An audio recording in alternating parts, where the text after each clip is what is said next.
Hi everyone, welcome to my review of Operation Charnwood, the campaign for the P51 in DCS World.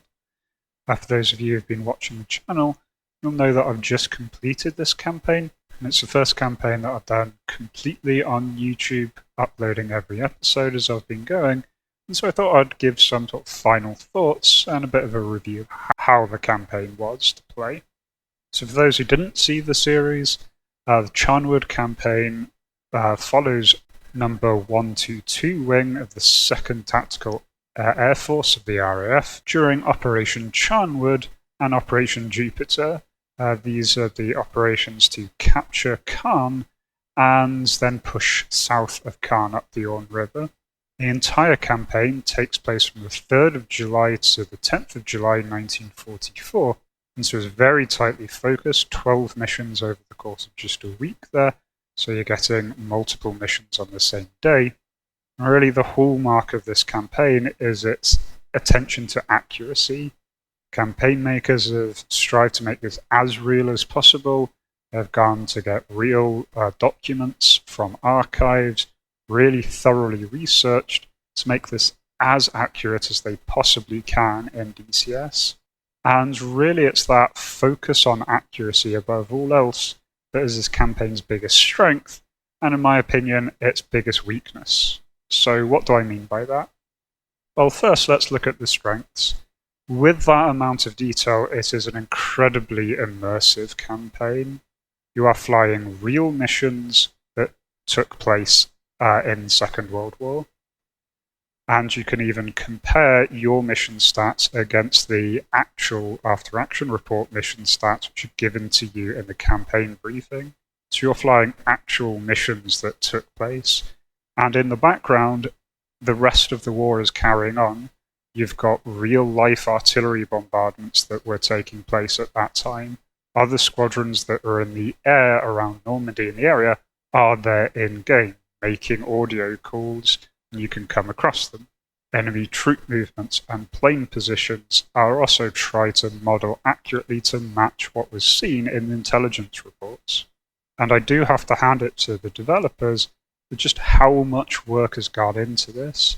This has got some of the best briefings that I have ever seen in a flight simulation, perhaps in any kind of game ever. They're found in an external set of documents just because of how large they are, but they feature a huge list of real source documents, as well as some that have been made specifically for the mission, and the effort really does show at every position there.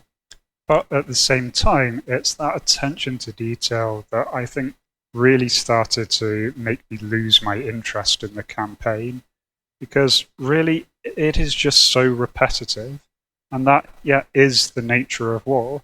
War isn't all big glamorous showpieces, it is doing the same thing day after day, and just as foot soldiers would have incredibly boring repetitive days of standing on the front line, artillerymen would do the same thing, loading shells and firing day after day. Very often Air Force pilots would do the same. They would fly a very similar mission to the one they did that morning, to the one they did 2 days ago, hitting slightly different targets, just rinsing and repeating. The problem is, I just don't think that really translates that well to a computer game. Looking at the missions here, 5 out of the 12 missions are simply an armed recce.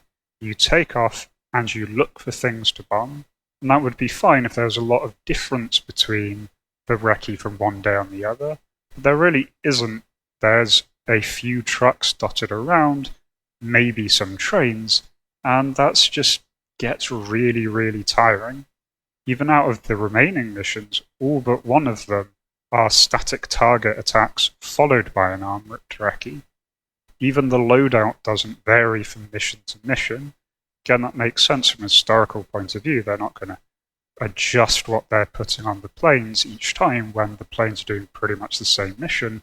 But in terms of the gameplay, it means that every single mission, bar one, you're taking off with 2 500-pound bombs and normal ammunition and your machine guns.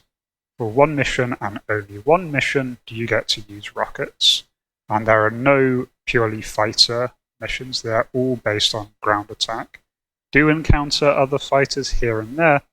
Unfortunately, as went on during this period, there really isn't a lot of enemy air activity, and it gets less over the course of the campaign, which means that the campaign gets less interesting as you're going through it. Really, I think my feelings about the campaign kind of summed up for me when I realized just how relieved I was that I had finished the final mission and was done with the campaign. Honestly, if I wasn't recording this for a YouTube series, I probably would not have continued. I probably wouldn't have got halfway through the campaign. But that's not to say the campaign is intrinsically bad. Really, the campaign is just not for me. If you're the kind of person who really loves accuracy at the expense of everything else, then yes, this campaign is probably for you. If you want to sort of see what a week was like in the life of an active service pilot, at least in the air part, this is about as close as you can get, certainly in DCS.